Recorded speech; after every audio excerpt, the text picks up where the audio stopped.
Welcome to Subramani. Morgan Housel talks about the difference between getting rich and staying rich, right? So here are some of the mistakes which I see people with a lot of money make. I mean, they already have money, right? They've got rich, or maybe they've got wealthy also. But then what are the mistakes which they make, which I have seen? I mean, I may be wrong, there may be more mistakes, but I'm not saying these are the only mistakes, but these are the mistakes that I have seen. So first of all, falling for a big brand name while looking at research reports. So when you give them a research report and you say this is from Credit Lyonnais Hong Kong versus some say an Indian company, maybe it is some broking, maybe Kotak Securities, or it is from a completely unknown person, the weightage for CLSA or Credit Lyonnais is definitely higher than the one for say Kotak, or compared to that some other unknown firm will not get weightage even as much as say Kotak. While this is what people do, saying, oh, there may be no bias or something, you don't even know why those reports were made. If this report is made for you, you have assigned a young boy or a girl and they have done a research report for you. Maybe you paid 2 lakhs for it. The other reports are free. Please understand that this report was made for you. You specifically said, I want a research report on this. They spoke to the management, etc. They gave a report to you. So that report might actually be far more suitable for you than a big branded one. But depending on big brand reports, or rather falling for big brand reports, is something which I have seen very often among people who already have money. Second thing which I have seen is whatever they do, after having some money also, after earning well also, they do chase returns. They will largely say, oh, I think now China is doing well, so commodity prices will go up, so I must invest in a commodity fund. And that commodity could be anything, coffee to cement to anything. That's not true, right? So don't chase returns based on what has happened. Oh, China's market will do better than Indian market, so go and put all your money in China. Go and put all your money in say mid cap, small cap, whatever, and say, oh, large cap can't do anything. Everybody knows about large cap, so it can't do anything, so I will go and put in small cap and mid cap. Right? So any of those things are all chasing returns. So I would rather invest with a fund manager who says, I don't care about what is today's trend, so I want to put money in a focus 30 fund or a focus 25 fund. Perfectly possible, right? That person is not getting carried away, hopefully, by the swings that are happening in terms of, oh, now it is the turn of pharma, now it is the turn of banking, now it is the turn of whatever, XYZ, gold, right? So don't do that. Get into a good, nice multi-asset fund, and multi-asset fund, I mean multi-asset portfolio. Your portfolio should have equity, debt, gold, real estate, whatever, all that you want. Having done that, just keep buying. It does not matter that market is up or market is down. If you are clear that you're going to look at it after 10 years, 20 years, whatever, then don't chase returns. It can be very hurtful, and in the long run, a person like Rahul Dravid has a better batting average and a lower standard deviation, which is what you want, rather than the person who goes and hits a 4 in every ball. You don't want that to happen. So lower standard deviation and a longer N creates more wealth than a portfolio with higher standard deviation and a small N. Also, please understand, there is nothing called a risk-free investment. So people who kept money in Yes Bank, fixed deposits in Yes Bank, got their money, but they got that money after spending some sleepless nights. So the first important question to ask is, how much return did you get, and for that, how many sleepless nights did you do? That goes to the denominator. If you had too many sleepless nights, was it worth having a portfolio like that? I mean, going and putting your money in, say, Yes Bank as an FD or in IndusInd Bank as an FD is obviously, there is an element of greed. You're getting 1% or 2% extra. Please understand, that is called a risk premium.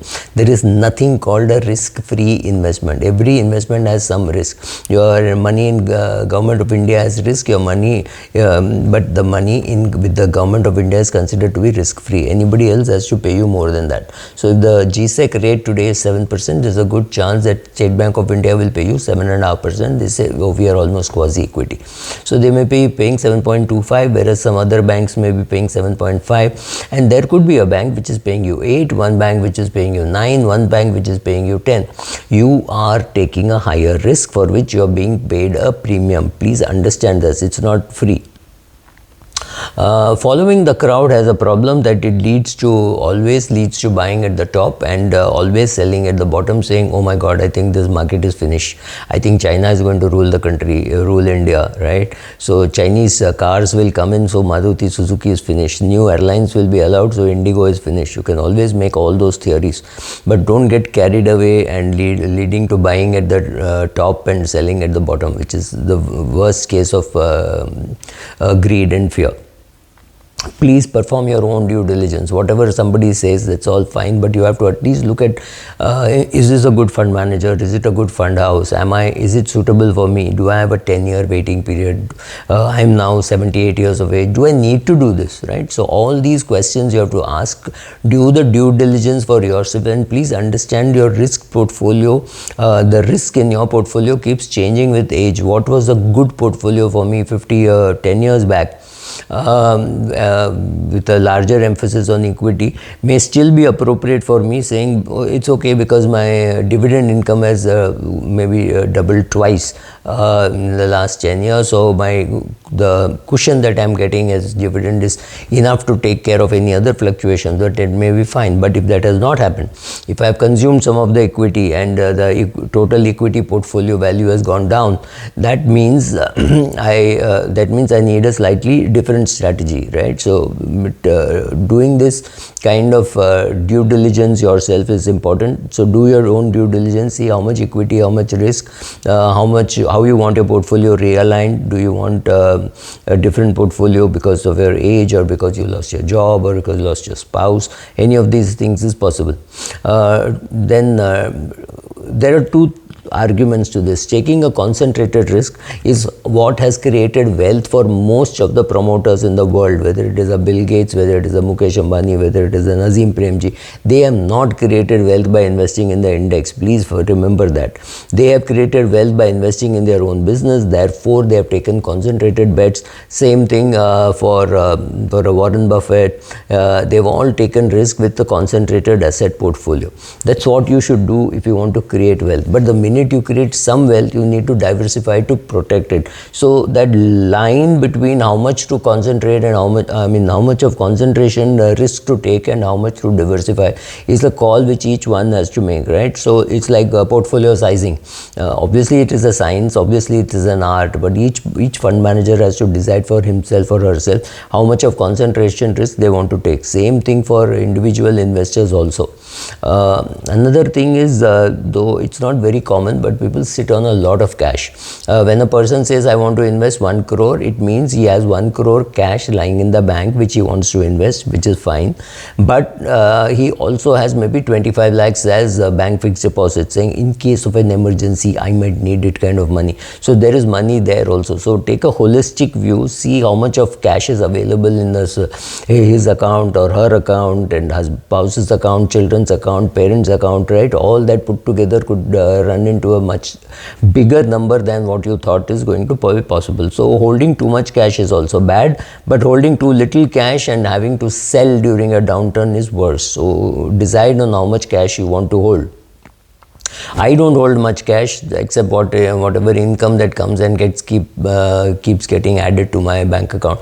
But I'm not a regular investor, so in the sense that I don't constantly look for investing opportunities. So for me, money could be lying in the bank.